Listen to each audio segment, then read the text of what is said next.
ಆತ್ಮೀಯ H16 news ಅರ್ಥಾತ್ ಸಿದ್ದರಾಮಯ್ಯ ಸ್ವಾಗತ. ನಾನು ನಿಮ್ಮ MI ಅಥವಾ ಮಲ್ಲಪ್ಪ ಜೋತವರ ಆತ್ಮೀಯರೇ.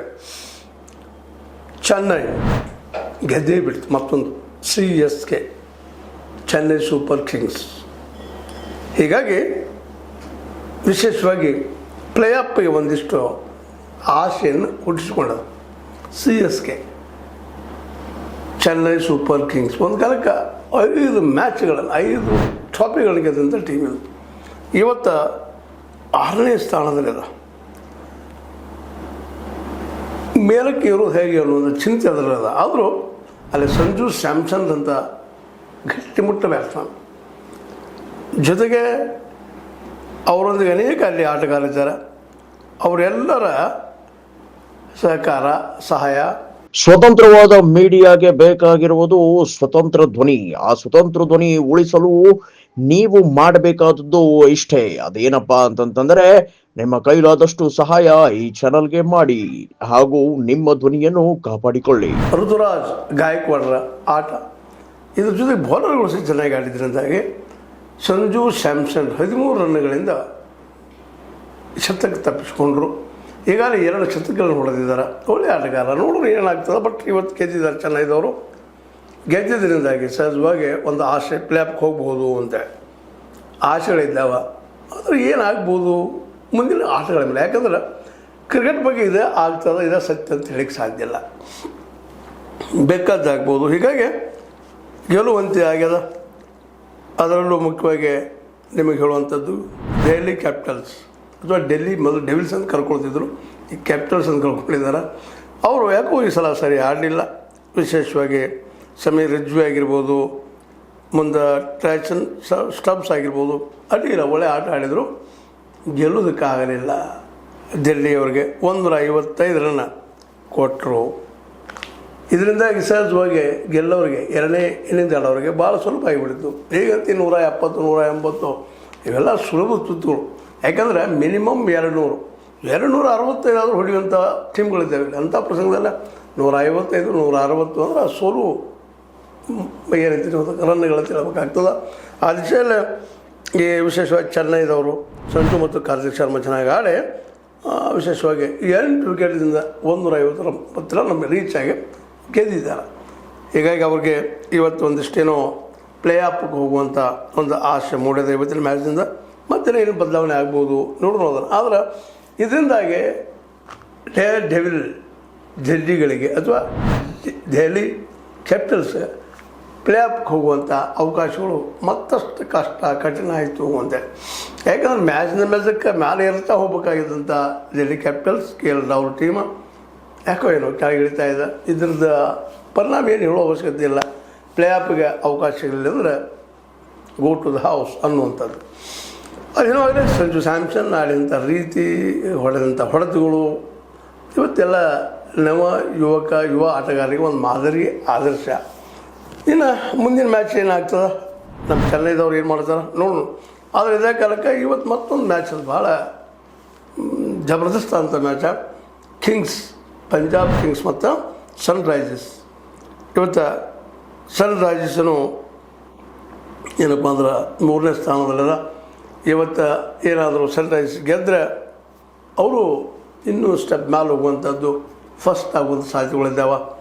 ಏನಾಗ್ತದೆ ನೋಡ್ಬೇಕಾಗಿದೆ. ಅದೇ ಕಾಲಕ್ಕೆ ಈ ನಮ್ಮ ಪಂಜಾಬ್ ಕಿಂಗ್ಸ್ ಈಗಾಗಲೇ ಫಸ್ಟ್ನಲ್ಲಿದ್ದಾರೆ. ಅವರು PBKS 9 ಮ್ಯಾಚ್ ಆಡಿ ವಿಶೇಷವಾಗಿ ಅದರ 2 ಸೋತ್ತರ 6 ಗೆದ್ದಾರೆ. 13 ಪಾಯಿಂಟ್ಲೆ ಮೇಲೆ ಅದು ಟಾಪರ್ದಲ್ಲೇ. ಇವತ್ತಿನ ಗೆದ್ರೆ ಮತ್ತು ಸ್ಟಾಪರ್ ಆಗಿಬಿಡ್ತಾರೆ. ಅವ್ನು ಕೆನಗೋರೆ ಯಾರಿಲ್ಲ ಅಂತ. ಹೀಗಾಗಿ ಇವತ್ತು ಪಂಜಾಬ್ ಕಿಂಗ್ಸ್ ಬ್ಯಾಟರ್ ಪ್ರಭು ಸಿಮ್ರನ್ ಸಿಂಗ್ ಆಗಿರ್ಬೋದು, ಅದ್ರ ಕ್ಯಾಪ್ಟನ್ ಆಗಿರ್ಬೋದು, ಇವತ್ತು ಗೆಲ್ಲುವುದಕ್ಕಾಗಿ ಏನೇನು ಮಾಡಬೇಕಾಗಿದನೋ ಅದೆಲ್ಲ ಮಾಡುವ ಸಾಧ್ಯತೆಗಳಿದ್ದಾವೆ. ಈಗಾಗಲೇ ಸತತ 2 ಮ್ಯಾಚ್ಗಳನ್ನು ಪಂಜಾಬ್ ಕಿಂಗ್ಸ್ ಸೋತಿದ್ದಾರೆ. ಆರಂಭದಲ್ಲಿ ಜಬರ್ದಸ್ತ್ ಆಡಿದರು. 6 ಮ್ಯಾಚ್ ವಿನ್ ಆದರು. ಒಂದು ಏನಾಯ್ತು, ಮಳೆಯಿಂದ ರದ್ದಾಯಿತು. ಹೀಗಾಗಿ ಟಾಪರ್ ಇದ್ದರು. ಈಗ ಕಳೆದ 2 ಮ್ಯಾಚ್ಗಳು ಸೋತಿದ್ದರಿಂದಾಗಿ ಒಂದಿಷ್ಟು ಯಾಕೋ ಇಳಿಮುಖ ಆಗ್ತದೆ. ಇವತ್ತು ಸೋತ್ರಂತೆ 2-3ನೇ ಸ್ಥಾನಕ್ಕೆ ಬರೋ ಸಾಧ್ಯತೆಗಳು ಹೆಚ್ಚಿದ್ದಾವೆ.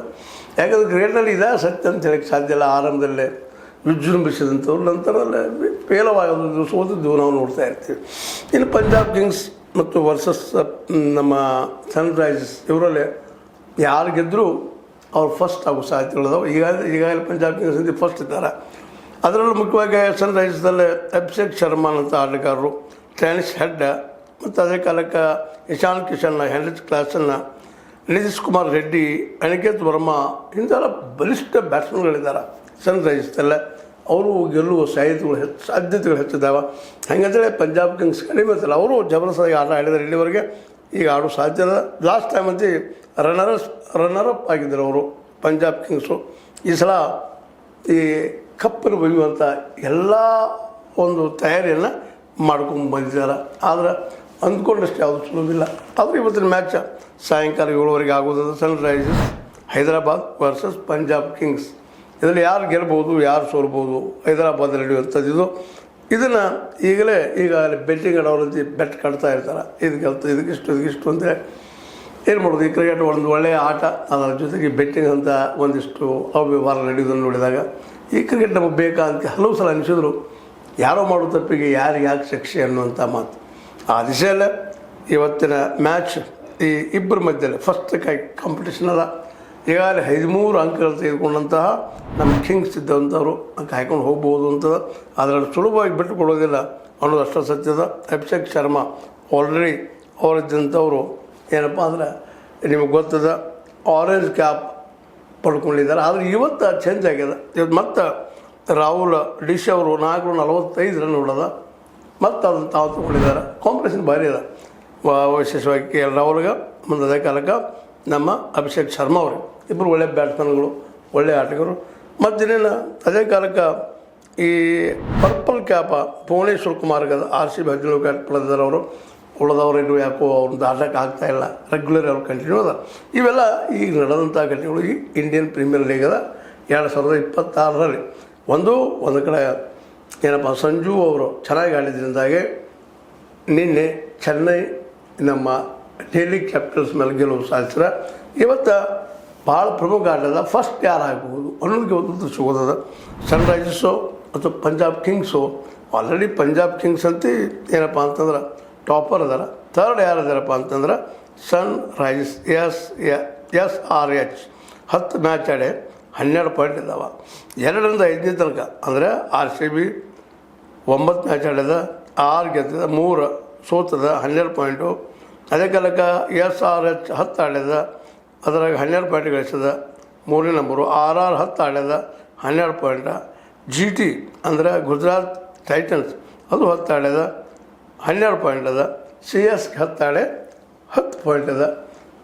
ಒಂದಿಷ್ಟೇನೋ ಈ ಪ್ಲೇ ಆಫ್ ಹೋಗೋದು ಸಾಧ್ಯತೆಗಳು CSK ಹೆಚ್ಚು ಮಾಡ್ಕೊಂಡದ. ಆದರೆ DC ಮಾತ್ರ ಅಂದ್ರೆ ಡೆಲ್ಲಿ ಕ್ಯಾಪಿಟಲ್ಸ್ ಕೆಳಗೆ ಹೋಗಿದ್ದಾರೆ, ಚೆನ್ನೈ ಮುಂದೆ ಹೋಗಿದ್ದಾರೆ ಒಂದು ಕಡೆ. ಆದರೆ ಇನ್ನೊಂದು ಫಸ್ಟಕ್ಕಾಗಿ Sunrisers Hyderabad versus Punjab Kings ನಡೀತದೆ. ಒಟ್ಟಲ್ಲೇ ಈ ಪ್ಲೇ ಆಫ್ಗೆ ಇಲ್ಲಿ ಮೇಲೆ ಟಾಪ್ 5 ಆಗಬಹುದು. 6ನೇದು ಕಾಂಪಿಟೇಷನ್ದಲ್ಲದ.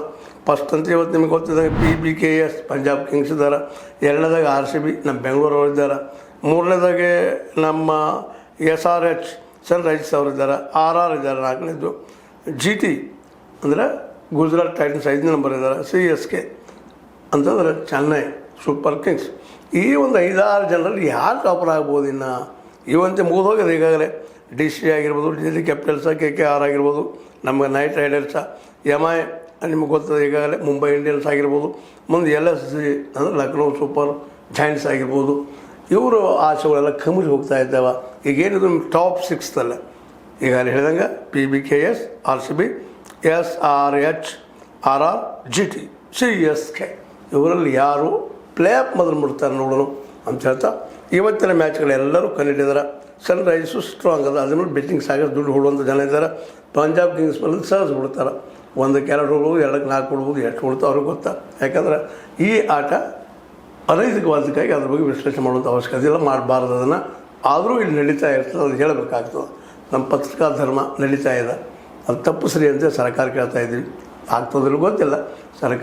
ಸರ್ಕಾರದ ಏಜೆನ್ಸು, ಅಧಿಕಾರಶಾಹಿ ವರ್ಗ ಎಲ್ಲರೂ ಇದರಲ್ಲಿ ಇನ್ವಾಲ್ವ್ ಇರೋದ್ರಿಂದ ಇಂಥವೆಲ್ಲ ಅವಘಡಗಳು ಅಥವಾ ಯುವಕರನ್ನು ಹಾಳು ಮಾಡುವಂಥ ಆಟಗಳು ಕೊಡ್ತಾ ಮಜಾ ನಡೀತಾ ಇದ್ದಾವೆ. ಇದಕ್ಕೆಲ್ಲರೂ ಸಹಕಾರದ ರಾಜಕೀಯ ಜನರದ್ದು, ಅಧಿಕಾರಶಾಹಿಗಳದ್ದು, ಪೊಲೀಸ್ ವ್ಯವಸ್ಥೆಯದ್ದು ಅಂದಾಗ ಇದು ನಿಲ್ಲೋದು ಹೇಗೆ? ಏನೋ ಇರಲಿ, ಇವತ್ತಿನ ಮ್ಯಾಚ್ ಮಾತ್ರ ಭಾರಿ ಅದ. ಪಂಜಾಬ್ ಕಿಂಗ್ಸ್ ವರ್ಸಸ್ ಸನ್ರೈಸಸ್ ನೋಡೋಣ ಅಂತ ಹೇಳ್ತಾ ಇದು ನಿಮ್ಮ ಲೈಕ್ ಆಗಿರ್ಬೋದು ಲೈಕ್ ಮಾಡಿ ಶೇರ್ ಮಾಡಿ ಕಾಮೆಂಟ್ ಮಾಡಿ ಜೊತೆಗೆ ಸಬ್ಸ್ಕ್ರೈಬ್ ಫಾರ್ Yes16 ನ್ಯೂಸ್ ಅರ್ಥಾತ್ ಹೇ ಸಿದ್ದರಾಮಯ್ಯ ಸತ್ಯ ಕೈಗಡೆ ವಂದನೆಗಳು. ಆತ್ಮೀಯ ಸಾರ್ವಜನಿಕರಲ್ಲಿ H16 ಅರ್ಥಾತ್ ಹೇ ಸೀತಾರಾಮದಿಂದ ಒಂದು ಮನವಿ.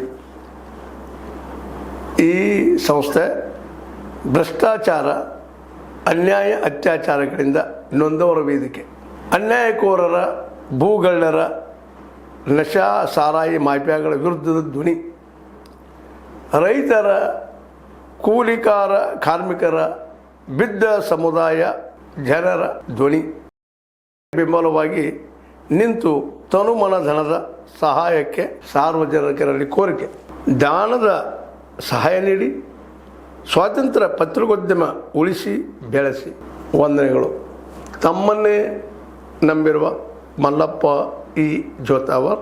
ಈ ಕೆಳಗಿನ QR ಸ್ಕ್ಯಾನ್ ಮಾಡಿ ಅಥವಾ ಈ ನಂಬರ್ ಅಂದರೆ 7411402405ಗೆ ಇಲ್ಲ 9686864852ಗೆ ನೀವು ಫೋನ್ಪೇ ಮಾಡಿ, ಪೇಟಿಎಮ್ ಮಾಡಿ ಅಥವಾ ಇನ್ನಾವುದೇ ಮಾಧ್ಯಮದಿಂದ ಗೂಗಲ್ ಮೂಲಕ ಸಹಾಯ ಮಾಡಿ ಈ ಪ್ರಾಮಾಣಿಕ ಪತ್ರಿಕೋದ್ಯಮವನ್ನು ಉಳಿಸಿ ಅಂತ ಮತ್ತೊಮ್ಮೆ ಮನವಿ. ವಂದನೆಗಳು.